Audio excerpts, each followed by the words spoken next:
Welcome to the video lecture of Object-Oriented System Development Part 4.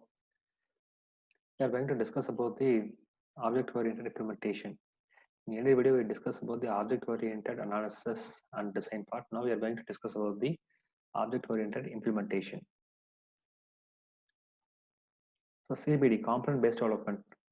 The manufacturer learned the benefits of moving from custom development to assembly from prefabricated components. Software are assembled from the prefabricated components. Component-based manufacturing makes many products available to the market that otherwise would be expensive. Modern manufacturers evolved to exploit two crucial factors underlying today's market requirement: reduce the cost and time to market by building the pre-built, ready-tested components. The components are assembled from the prefabricated, pre-built, readily tested components. So instead of creating from the scratch, that is the concept of the component-based development.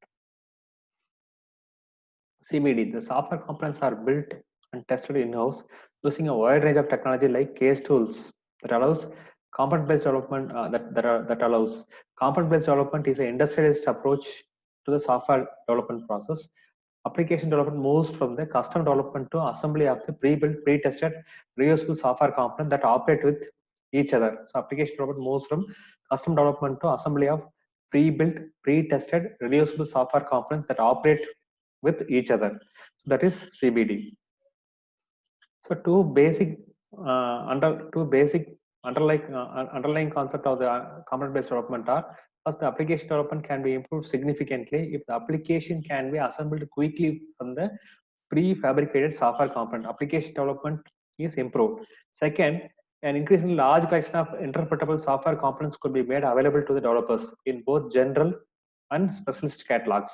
Large collection of interpretable software components could be made available to the developers in both general and specialist catalogs, so they can use this component to build a new component. A component-based developer can assemble the components to construct a complete software system. Components themselves may be constructed from other components, and so on, down to the level of pre-built components or old-fashioned code written in C, assembler, or COBOL. Components are built from other components. So this is CBD. So we are building a software by using components, prefabricated, pre-tested components. Components are made by other components. So this approach is useful in development. So next one is RAD, rapid application development. Rapid application development is a set of tools and techniques that can be used to build the application faster. So we can say that it reduce the time to market than typically possible with the traditional method. The term often used in conjunction with the software prototyping. It is widely held that to achieve a rapid application development, a developer sacrifice the quality of the product for a quicker delivery. Actually, generally, they want to develop the product quickly to the market. So for this, they are compromising the quality. They sacrifice the quality. Generally, this is not a case.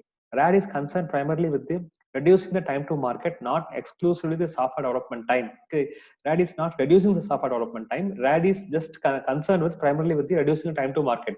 In fact, one successful RAD application achieved a substantial reduction in time to market, but realized no significant reduction in the individual software lifecycle. So RAD does not replace the system development lifecycle, but complement it. It complements the system development lifecycle since it focuses on the more on process description and can be combined perfectly with the object-oriented approach. The task of RAD is to build the application quickly and incrementally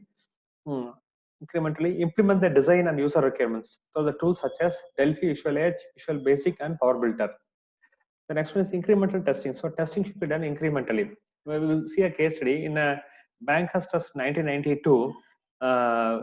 The statement comes out: our testing was very complete and good, but it was consuming a lot of money and would add months on the project. Say Glenn Simato, the Vice President of Technology and Strategic Planning of the New York Bank. So what is the reason behind that? The testing nearly went for nearly 6 months to the development of fund transfer application. For a fund transfer application, only the testing was done 6 months. The problem was that developers would turn over the application to quality assurance group for testing only after the development was completed. And after the development was completed, then only the product is given to the quality assurance team. Since the QA group was not included in the initial plan, okay, the QA group was not included right from the requirement specification. Only the final product is given to them. It has no clear picture of the system characteristics until it came to the time to the test. That's why they studied and they took a lot of time for the testing. So testing should go incrementally. The test team should be our quality assurance team should involve right from the requirement analysis, problem definition. Next, reusability. The reusability is a very important component. Okay, so reuse the existing one. The major benefit of the object-oriented system development is reusability. This is the most difficult promise to deliver on. For an for an object to be really reusable, much more effort must be spent in designing it. Okay, you want to make a object reusable, you have to spend a lot of time. To deliver a reusable object, the development team must have a upfront time to design a reusable into the object. The potential benefit of the reuse are clear: increased reliability, reduce the time and cost for development, and improve the consistency. The reuse strategy can be based on the following: information hiding, that is encapsulation; conformation to the naming standards. So naming standards should be properly maintained. Creation, administration of the object repository, the storage for the reusable objects. Encouragement by strategic management of reuse is opposed to constant redevelopment. Okay, instead of developing something again and again, we have to reuse the already existing developed one. Establish a target for a percentage of the objects into the project to be reused. 50% of the 2% use of objects. Okay, thank you for watching the video lecture.